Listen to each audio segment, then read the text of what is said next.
On an old man's shirt was written a sentence, "I am not 80 years old. I am sweet 16 with 64 years of experience." That's attitude. Attitude can be described as a belief, a mood, a stance or state of mind.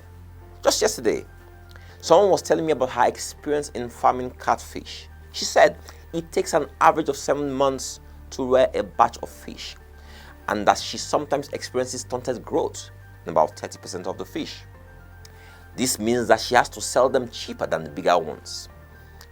I was feeling bad for her until I heard her say she wins any which way because she has learnt to recognize the stunted ones early, so she sells them off in the 4th and 5th month, and that the money keeps her going till she sells the bigger ones. That's attitude. The lady who's gone from heartbreak to heartbreak in every relationship, and yet she doesn't quit the dating scene in the hope that the next one will be the one. That's attitude. He wrote SSC 5 times and each time he failed. Some in his family suggested he should learn a trade instead of wasting money on the exams. But he persisted till he passed. That's attitude. All eyes were on him as he alighted from his 27 years old Peugeot car at the celebrity wedding. He handed his keys to the valet and said, "Handle her with care." It is a vintage. That's attitude.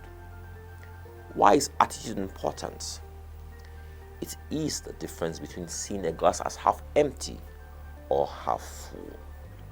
It is the difference between seeing a setback as temporary or as the end of the road. Attitude is what will propel you forward. It is what will keep you going. It is what will separate you from the pack. It is what will differentiate you from the rest. We often speak of great men and the heights they attain, but we neglect to speak of the attitude that enabled them attain the altitude.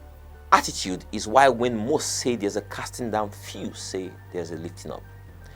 Attitude is why a medical report will hasten some to the grave, while for others, it is an opportunity to start living life to the fullest. My sister, although survived cancer and it seemed to give her a new lease of life, it actually annoys me sometimes seeing how positive-minded she is about everything. But then, this is what attitude is about. An attitude that says, "I can beat anything." An attitude that says, "I am a winner." This is the attitude we all need to emulate. Attitude and faith go hand in hand. In fact, they are sometimes interchangeable. The Israelite army saw in Goliath a formidable foe that was sure to destroy them. David saw in Goliath an opportunity for another testimony. That's attitude. David said to Saul, "Thy servant slew both the lion and the bear, and this uncircumcised Philistine shall be as one of them, seeing he hath defied the armies of the living God." David said, "Moreover, the Lord that delivered me out of the paw of the lion and out of the paw of the bear, he will deliver me out of the hand of this Philistine." And Saul said unto David, "Go, and the Lord be with thee."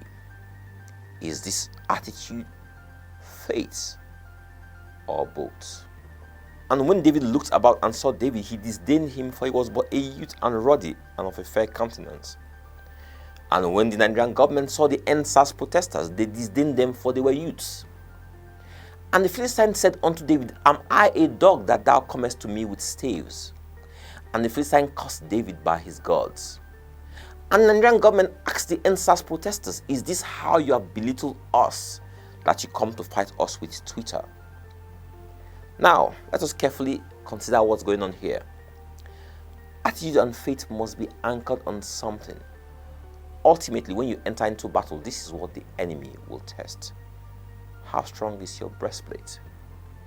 Your breastplate protects your vital organs, and in battle, the opponent's spear will hit your breastplate, trying to break it. The devil will question your holiness quotient. He will say, "How dare you wear the breastplate of righteousness when you are a sinner?" He will say, "God won't protect you because you have sinned."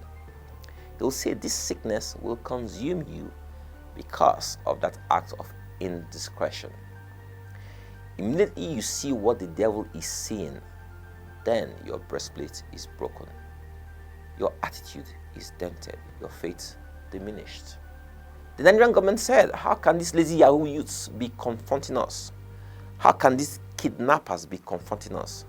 How can these anarchists and looters be confronting us? The enemy always wants you to believe his own narrative of you. It is always a faith-denting, attitude-busting narrative. Which brings me back to my earlier session that attitude and faith must be anchored on something, because when you are tested, when challenges come, when seasons change, when the person you know is no longer there, when your husband abandons you, when you lose your job, when Twitter is banned, when Goliath challenges you, this is when the foundation of your faith and attitude will be tested. In the moment of crisis and adversity, whose report will you believe? Attitude and faith built on knowledge of God, relationship with God, and experience with God is the only attitude that can withstand adversity. It is the only attitude that propels your sustained altitude. This attitude does not hear, see, or comprehend anything unless it is what God has said. This is why David said to Goliath, "Thou comest to me with a sword and with a spear and with a shield, but I come to thee in the name of the Lord of hosts, the God of the armies of Israel, whom thou hast defied." Whose name is your attitude anchored on? Who do you believe in for your victory? Attitude that is not built on the knowledge of God is just swagger. Yehoshua's knowledge of whose he was propelled him through Calvary's highway to the cross. Attitude that is built on the knowledge of whose you are. You are a child of God. God bless you all. See you next week.